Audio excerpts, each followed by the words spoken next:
ಎಲ್ಲರಿಗೂ ನಮಸ್ಕಾರ. ಶೇರ್ ಮಾರುಕಟ್ಟೆಯನ್ನ ನೋಡ್ತಿದ್ರೆ ಏನಪ್ಪಾ ಇದು ಇವತ್ ಮೇಲೆ ನಾಳೆ ಕೆಳಗೆ ಅಂತ ತಲೆ ಕೆಡೋದು ಕಾಮನ್ ಅಲ್ವಾ? ನೋಡಿ, ಯಶಸ್ವಿ ಹೂಡಿಕೆದಾರರಾಗೋಕೆ ಬರೀ ದುಡ್ಡಿದ್ರೆ ಸಾಲ್ದು, ಅದಕ್ಕೆ ಬೇಕಾದ ಒಂದು ಸರಿಯಾದ ಮನಸ್ಥಿತಿನೂ ಇರಬೇಕು. ಬನ್ನಿ, ಇವತ್ತು ನಾವು ಈ ಹೂಡಿಕೆಯ ಹಿಂದಿರೋ ಸೈಕಾಲಜಿಯನ್ನ ಅಂದ್ರೆ ಮನೋವಿಜ್ಞಾನವನ್ನ ಏಕ್ದಮ್ ಸರಳವಾಗಿ ಅರ್ಥ ಮಾಡ್ಕೊಳ್ಳೋಣ. ಪ್ರತಿದಿನ ಪ್ರತಿ ಗಂಟೆ ಷೇರುಗಳ ಬೆಲೆಗಳು ಯಾಕೆ ಹೀಗೆ ಜಿಗಿದಾಟ ಆಡ್ತವೆ? ಬೆಳಗ್ಗೆ ಹಸಿರು, ಸಂಜೆ ಕೆಂಪು. ಈ ಏರಿಳಿತಗಳನ್ನು ನೋಡಿದಾಗ ಗೊಂದಲ ಆಗೋದು ತುಂಬಾ ಸಹಜ. ಇದರ ಹಿಂದಿರೋ ನಿಜವಾದ ಕಾರಣವಾದರೂ ಏನು? ಇದರ ಹಿಂದೆ ಅಡಗಿರೋ ಮನೋವಿಜ್ಞಾನದ ಆಟ ಏನು? ಬನ್ನಿ, ಈ ಪ್ರಶ್ನೆಗಳಿಗೆ ಉತ್ತರ ಹುಡುಕೋಣ. ಸರಿ, ಹಾಗಾದ್ರೆ ಇವತ್ತು ನಾವು ಏನೆಲ್ಲ ತಿಳ್ಕೊಳ್ತೀವಿ ಅಂದ್ರೆ, ಮೊದಲನೇದಾಗಿ ಬೆಲೆಗಳು ಯಾಕೆ ಬದಲಾಗ್ತವೆ, ಎರಡನೇದು ಮಾರುಕಟ್ಟೆಯನ್ನು ಆಳೋ ಎರಡು ಶಕ್ತಿಗಳು ಯಾವುವು, ಮೂರನೇದು ನಮ್ಮ ಭಾವನೆಗಳು ಹೇಗೆ ಆಟ ಆಡ್ತವೆ, ನಾಲ್ಕನೇದು ನಮ್ಮ ಮೆದುಳೆ ನಮಗೆ ಹೇಗೆ ಟೋಪಿ ಹಾಕತ್ತೆ, ಮತ್ತು ಕೊನೆಯದಾಗಿ ಈ ಎಲ್ಲವನ್ನೂ ಮೀರಿ ಗೆಲ್ಲುವ ಮನಸ್ಥಿತಿಯನ್ನ ಹೇಗೆ ಬೆಳೆಸ್ಕೊಳ್ಳೋದು ಅನ್ನೋದು ನೋಡೋಣ. ಹಾಗಾದ್ರೆ ನಮ್ಮ ಮೊದಲನೇ ಪ್ರಶ್ನೆಗೆ ಹೋಗೋಣ. ಬೆಲೆಗಳು ಯಾಕೆ ಬದಲಾಗುತ್ತವೆ? ಇದರ ಉತ್ತರ ಯಾವುದೇ ಮಾರುಕಟ್ಟೆಯನ್ನ ನಿಯಂತ್ರಿಸುವ ಒಂದು ತುಂಬಾನೇ ಸರಳವಾದ ಆರ್ಥಿಕ ನಿಯಮದಲ್ಲಿ ಅಡಗಿದೆ. ನೋಡಿ, ಸ್ಟಾಕ್ ಮಾರ್ಕೆಟ್ ಅಂದ್ರೆ ಬೇರೇನೂ ಅಲ್ಲ, ಅದು ಒಂದು ಸಂತೆ ಇದ್ದ ಹಾಗೆ. ಇಲ್ಲಿ ವಸ್ತು ಅಂದ್ರೆ ಕಂಪನಿಗಳ ಶೇರ್ಗಳು. ಒಂದು ಶೇರನ್ನ ಕೊಳ್ಳಕ್ಕೆ ಜಾಸ್ತಿ ಜನ ಬಂದ್ರೆ, ಅಂದ್ರೆ ಡಿಮ್ಯಾಂಡ್ ಜಾಸ್ತಿ ಆದ್ರೆ ಬೆಲೆ ಮೇಲೆ ಹೋಗುತ್ತೆ. ಅದೇ ಮಾರೋರ್ ಜಾಸ್ತಿ ಆದ್ರೆ, ಅಂದ್ರೆ ಸಪ್ಲೈ ಜಾಸ್ತಿ ಆದ್ರೆ ಬೆಲೆ ಕೆಳಗೆ ಬರುತ್ತೆ. ಇಷ್ಟೇ ಸಿಂಪಲ್ ಲಾಜಿಕ್. ಒಂದು ಸುಲಭ ಉದಾಹರಣೆ ತಗೊಳ್ಳೋಣ, ನಿಂಬೆಹಣ್ಣಿಂದು. ಬೇಸಿಗೆಯಲ್ಲಿ ಎಲ್ಲರಿಗೂ ಜ್ಯೂಸ್ ಬೇಕು ಅಲ್ವಾ? ಸೊ ನಿಂಬೆಹಣ್ಣಿಗೆ ಡಿಮ್ಯಾಂಡ್ ಸಖತ್ತಾಗಿರುತ್ತೆ. ಆದ್ರೆ ತೋಟದಲ್ಲಿ ಬೆಳೆಯೋ ನಿಂಬೆಹಣ್ಣು ಅಷ್ಟೇ ಇದ್ರೆ ಏನಾಗುತ್ತೆ? ಸಹಜವಾಗಿಯೇ ಬೆಲೆ ಗಗನಕ್ಕೆ ಏರುತ್ತೆ. ಷೇರುಗಳ ಕಥೆನೂ ಇಷ್ಟೇ. ಒಂದು ಕಂಪನಿಯ ಷೇರಿಗೆ ಬೇಡಿಕೆ ಹೆಚ್ಚಾದಷ್ಟು ಅದರ ಬೆಲೆ ಕೂಡ ಏರುತ್ತೆ.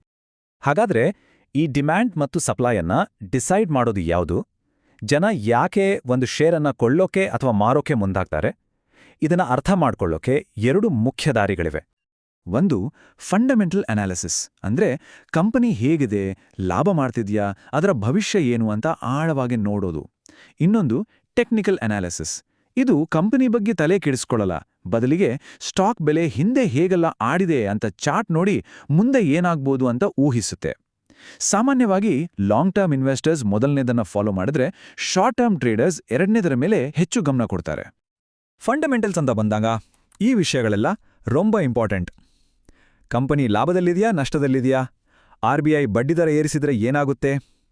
ದೇಶದ ರಾಜಕೀಯ ಸ್ಥಿತಿ ಅಷ್ಟೇ ಯಾಕೆ, ಕಂಪನಿ ಒಂದು ಹೊಸ ಪ್ರಾಡಕ್ಟ್ ಲಾಂಚ್ ಮಾಡಿದ್ರೂ ಅದರ ಶೇರ್ ಬೆಲೆ ಮೇಲೆ ಕೆಳಗೆ ಆಗ್ಬೋದು. ಇನ್ನು ಟೆಕ್ನಿಕಲ್ ಅನಾಲಿಸಿಸ್ನಲ್ಲಿ ಕಂಪನಿಯ ಆರೋಗ್ಯಕ್ಕಿಂತ ಮಾರ್ಕೆಟಿನ ಮೂವ್ಮೆಂಟ್ ಮುಖ್ಯ. ಇದರಲ್ಲಿ ಸಪೋರ್ಟ್ ಅಂದ್ರೆ ಒಂದು ಬೆಲೆಗಿಂತ ಕೆಳಗೆ ಸ್ಟಾಕ್ ಹೋಗೋದು ಕಷ್ಟ, ಹಾಗೆ ರೆಸಿಸ್ಟೆನ್ಸ್ ಅಂದ್ರೆ ಒಂದು ಬೆಲೆಗಿಂತ ಮೇಲೆ ಹೋಗೋದು ಕಷ್ಟ. ಇದಲ್ಲದೆ ಮಾರುಕಟ್ಟೆ ಬುಲ್ ರನ್ನಲ್ಲಿದೆಯಾ ಅಂದ್ರೆ ಏರ್ತಿದೆಯಾ, ಅಥವಾ ಬೇರ್ ಮಾರ್ಕೆಟ್ನಲ್ಲಿದೆಯಾ ಅಂದ್ರೆ ಇಳೀತಿದೆಯಾ ಅನ್ನೋದು ಮುಖ್ಯವಾಗುತ್ತೆ. ಇಲ್ಲಿಯವರೆಗೂ ನಾವು ಮಾತಾಡಿದ್ದು ಬರೀ ನಂಬರ್ಗಳು, ಚಾರ್ಟ್ಗಳ ಬಗ್ಗೆ. ಆದ್ರೆ ಮಾರುಕಟ್ಟೆಯನ್ನ ಆಡಿಸೋ ಅಸಲಿ ಸೂತ್ರಧಾರ ಬೇರೆಯದಾನೆ. ಅದುವೇ ನಮ್ಮ ಮನಸ್ಸು, ನಮ್ಮ ಭಾವನೆಗಳು. ಇಲ್ಲಿಂದಾನೇ ನಿಜವಾದ ಆಟ ಶುರುವಾಗೋದು. ಈ ಒಂದು ಮಾತನ್ನ ಗಮನಕೊಟ್ಟು ಕೇಳಿ.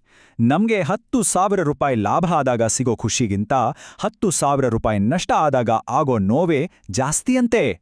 ಇದು ಮನುಷ್ಯನ ಸಹಜ ಗುಣ. ನಮ್ಮ ಇದೇ ಗುಣ ಹೂಡಿಕೆಯ ನಿರ್ಧಾರಗಳನ್ನ ತಲೆ ಕೆಳಗು ಮಾಡುತ್ತೆ. ಇದನ್ನೇ ಬಿಹೇವಿಯರಲ್ ಫೈನಾನ್ಸ್ ಅಂತ ಕರೆಯೋದು. ಇದರ ಅರ್ಥ, ಹೂಡಿಕೆದಾರರು ಯಾವಾಗಲೂ ಲಾಜಿಕ್ ಆಗಿ ಯೋಚನೆ ಮಾಡಲ್ಲ, ಬದಲಿಗೆ ತಮ್ಮದೇ ಆದ ಕೆಲವು ಮಾನಸಿಕ ದೌರ್ಬಲ್ಯಗಳಿಂದ ತಪ್ಪು ನಿರ್ಧಾರಗಳನ್ನು ತೆಗೆದುಕೊಳ್ತಾರೆ. ಇದು ಇಡೀ ಮಾರುಕಟ್ಟೆಯ ಮೇಲೆಯೇ ಪರಿಣಾಮ ಬೀರುತ್ತೆ. ಹಾಗಾದ್ರೆ ನಮ್ಮ ಮೆದುಳು ನಮ್ಗೆ ಹೇಗೆಲ್ಲ ಟೋಪಿ ಹಾಕುತ್ತೆ? ಹೂಡಿಕೆದಾರರು ಮಾಡುವ ಸಾಮಾನ್ಯ ಮಾನಸಿಕ ತಪ್ಪುಗಳು ಯಾವುವು? ನೋಡೋಣ ಬನ್ನಿ. ಮೊದಲನೇ ತಪ್ಪು, ಲಾಸ್ ಅವರ್ಷನ್, ಅಂದ್ರೆ ನಷ್ಟವನ್ನ ಒಪ್ಪುಕೊಳ್ಳೋಕೆ ಆಗಲ್ಲ. ಒಂದು ಷೇರು ನಷ್ಟದಲ್ಲಿದ್ರೂ ಇಲ್ಲ, ನಾಳೆ ಮೇಲ್ ಬಂದೇ ಬರುತ್ತೆ ಅಂತ ಹಿಡಿದುಕೊಂಡು ಕೂರೋದು. ಇದರಿಂದ ಏನಾಗುತ್ತೆ ಅಂದ್ರೆ, ಸಣ್ಣ ನಷ್ಟ ಒಂದು ದಿನ ದೊಡ್ಡ ನಷ್ಟವಾಗಿ ಪರಿವರ್ತನೆಯಾಗುತ್ತೆ. ಎರಡನೇ ತಪ್ಪು, ಹಿಂಡಿನ ಮನೋಭಾವ. ಅಂದ್ರೆ ಕುರಿಗಳ ಥರ ಎಲ್ರೂ ಒಂದು ಕಡೆ ಹೋದ್ರೆ ನಾವು ಅದೇ ಕಡೆ ಹೋಗೋದು, ಎಲ್ರೂ ಒಂದು ಶೇರ್ ಕೊಳ್ತಿದ್ದಾರೆ ಅಂತ ನಾವು ಕೊಳ್ಳೋದು, ಯಾರೂ ಯಾಕೆ ಅಂತ ಯೋಚಿಸೋದಿಲ್ಲ. ಇದರಿಂದಲೇ ಬಬಲ್ಸ್ ಉಂಟಾಗೋದು ಮತ್ತು ಜನ ದುಡ್ಡು ಕಳ್ಕೊಳ್ಳೋದು. ಮೂರನೇ ತಪ್ಪು ಫ್ಯಾಮಿಲಿಯಾರಿಟಿ ಬಯಾಸ್.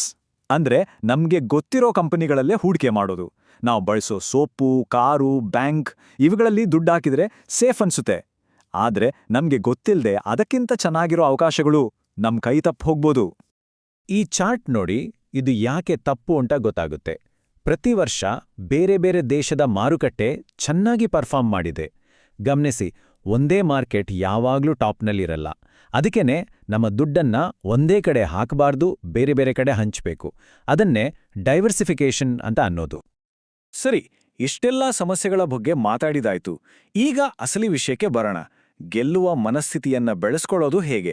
ಒಬ್ಬ ಒಳ್ಳೆಯ ಹೂಡಿಕೆದಾರನ ತರ ಯೋಚಿಸೋದು ಹೇಗೆ? ಮೊದಲನೇದಾಗಿ ಇನ್ವೆಸ್ಟರ್ ಮತ್ತು ಸ್ಪೆಕ್ಯುಲೇಟರ್ ನಡುವಿನ ವ್ಯತ್ಯಾಸ ಸ್ಪಷ್ಟವಾಗಿ ಗೊತ್ತಿರಬೇಕು. ಇನ್ವೆಸ್ಟರ್ ಅಂದ್ರೆ ದೀರ್ಘಾವಧಿಯ ಆಟಗಾರ. ಕಂಪನಿಯ ಬಲ ನೋಡಿ ಹೂಡಿಕೆ ಮಾಡಿ ಸಂಪತ್ತನ್ನು ನಿಧಾನವಾಗಿ ಬೆಳೆಸ್ತಾನೆ.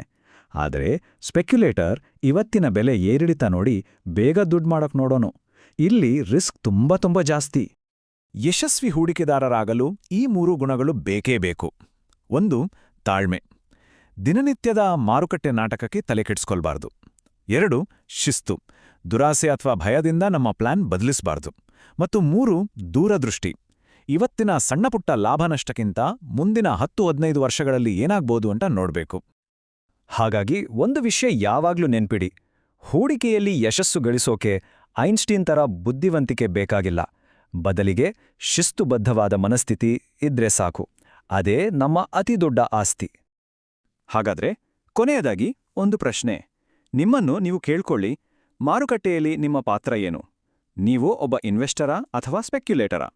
ಇದರ ಉತ್ತರ ನಿಮ್ಮ ಹೂಡಿಕೆಯ ಭವಿಷ್ಯವನ್ನು ನಿರ್ಧರಿಸುತ್ತೆ. ಯೋಚಿಸಿ ನೋಡಿ.